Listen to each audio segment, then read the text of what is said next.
रुख करेंगे इजराइल से। तनाव के बीच ईरान में कार विस्फोट हुआ है। तेहरान में पेट्रोल पंप पर कार में धमाका हुआ। कार ब्लास्ट में पेट्रोल पंप तबाह हो गया है। ब्लास्ट में 2 लोग बुरी तरीके से जख्मी हुए हैं।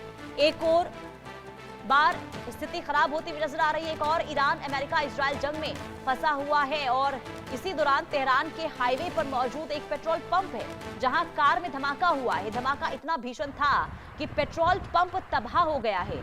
गनीमत ये रही कि पेट्रोल पंप पर आग को जल्द काबू कर लिया गया। अगर पेट्रोल पंप में आग लग जाती तो तबाही बेहद भीषण हो सकती थी, लेकिन इस कार धमाके ने ईरानी सेना की नींद उड़ाकर रख दी है, क्योंकि कार ब्लास्ट का जो तरीका है वो इजरायली एजेंसी मोसाद का तरीका है। यानी ये साफ है कि ईरान में अभी भी मोसाद के एजेंट लगातार घूम रहे हैं। ये तस्वीर हम आपको दिखा रहे हैं। ये वही जगह है जहां पर ब्लास्ट हुआ है, कार में धमाका हुआ है, पेट्रोल पंप है, हाईवे के पास ये पेट्रोल पंप है जहां पर अचानक से कार में धमाका होता है। सवाल ये कि क्या एक बार फिर से मोसाद ईरान में एक्टिव हो गया है, क्योंकि जब सीज फायर को लेकर सहमति बनी थी, इसके बाद जो हमले हो रहे थे इजराइल के द्वारा, अमेरिका के द्वारा ईरान पर, वो थम गए थे। लेकिन एक बार फिर से धमाके हुए हैं और हो सकता है कि इसके पीछे मोसाद का हाथ हो, क्योंकि जो तरीका यहाँ पर सामने आया है कार में ब्लास्ट का, ये हुबहू वो तरीका है जो मोसाद हमले के लिए अपनाता है। सवाल ये कि क्या मोसाद ईरान में एक्टिव है। सवाल ये भी, क्या कोई आने वाले दिनों में बड़ा हमला हो सकता है ईरान के अंदर, क्योंकि अमेरिका के द्वारा ईरान के अंदर कई धमाके किए गए हैं। कम्युनिकेशन सेंटर पर हमले को लेकर जानकारी सामने आई थी, जिसका पलटवार देखिए कुवैत और बहरीन पर हमले को लेकर ईरान ने किया है। और अब ये माना जा रहा है कि हालात बहुत ज्यादा मिडिल ईस्ट में खराब एक बार फिर से हो सकते हैं, क्योंकि एक तरफ ईरान अमेरिका के बीच में बातचीत और दूसरी तरफ हमलों को लेकर भी तस्वीरें सामने आनी शुरू हो चुकी है। हालांकि ये जो ताजा तस्वीर हम आपको दिखा रहे हैं, ये ईरान की तस्वीर है जहां विस्फोट हुआ है कार के अंदर। पेट्रोल पंप के बाहर एक कार मौजूद था जहां पर यह विस्फोट हुआ है। अजय जांडियाल संवाददाता तमाम जानकारी के साथ जुड़ चुके हैं। अजय, क्या जानकारी मिल रही है, जो ब्लास्ट हुआ है कब हुआ है और इस ब्लास्ट से जुड़ी और क्या जानकारी, किसका हाथ हो सकता है इसके पीछे?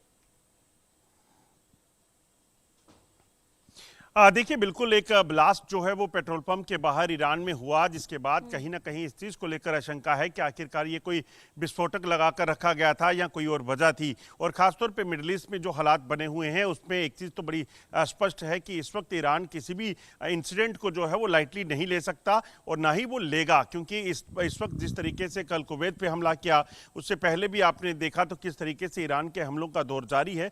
हो सकता है कि कोई इंट्रूजन ईरान के अंदर तक हो चुकी हो अमेरिकन या इजरायली फोर्सेस की, जो इस वक्त इस तरह की गतिविधियों को या एक्ट को वहां पे अंजाम दे सके। हालांकि अभी इस चीज को लेकर स्पष्ट नहीं किया गया है कि ये धमाका जो हुआ, इस धमाके के पीछे क्या वजह है, ये किसने करवाया था या फिर कोई एक्सीडेंटल ब्लास्ट था। ये तमाम चीजें जो है वो जांच का विषय है, मगर जो ईरान जो है, ईरानी अथॉरिटी जो है, इसे बड़ी संजीदगी से ले रही हैं। और ऐसे में सवाल ये भी है अजय, क्योंकि जब सीज फायर हुआ था, हमले रुक गए थे, और अब जब ये कहा जा रहा है कि इसके पीछे जो तरीका अपनाया गया है मोसाद का हाथ हो सकता है, ये भी इसकी संभावना जताई जा रही है। तो ये माना जाए कि ईरान के अंदर मोसाद के जो एजेंट है वो अभी भी एक्टिव हैं। देखिए, एक चीज़ तो बड़ी स्पष्ट है कि इजराइल जैसा देश जो है वो अभी कभी भी अपने दुश्मन को लाइटली नहीं लेता। और कई ऐसे मामले, कई ऐसे इतिहास के पन्नों को आप खंगाल कर देखें तो पता चलता है कि इजराइल ने अपने दुश्मन से बदला लेने के लिए क्या क्या तक नहीं किया है। तो ऐसे में बिल्कुल इस चीज़ की पूरी आशंका है कि इजराइल की जो लोग हैं, एजेंट्स हैं, वो ईरान में मौजूद हैं और ख़ासतौर पर अभी तो जंग चल रही है।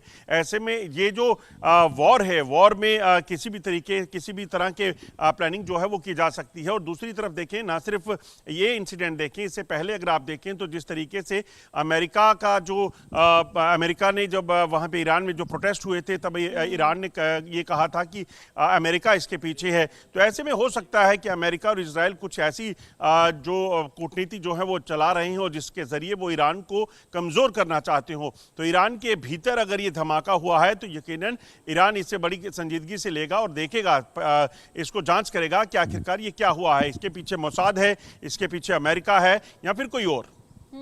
और देखिए, ये तो जब सीज फायर को लेकर सहमति बनी थी अजय, तो इजराइल तो बिल्कुल भी तैयार नहीं था कि ईरान पर हमले रुकने चाहिए। कई बार बेंजामिन नेतन्याहू इसे लेकर अमेरिका और डोनाल्ड ट्रंप के साथ नाराजगी जताते हुए नजर आए थे कि हमले तो रुकने ही नहीं चाहिए थे। हम चाहते हैं कि इस बार जो वॉर शुरू हुई है वो फुल एंड फाइनल होनी चाहिए, ताकि ईरान जो है वो इजराइल के लिए कोई खतरा ना बन जाए। और ऐसे में माना यह जा रहा है कि ईरान के खिलाफ इजराइल और अमेरिका दोनों हमले को लेकर तैयार होते हुए नजर आ रहे हैं।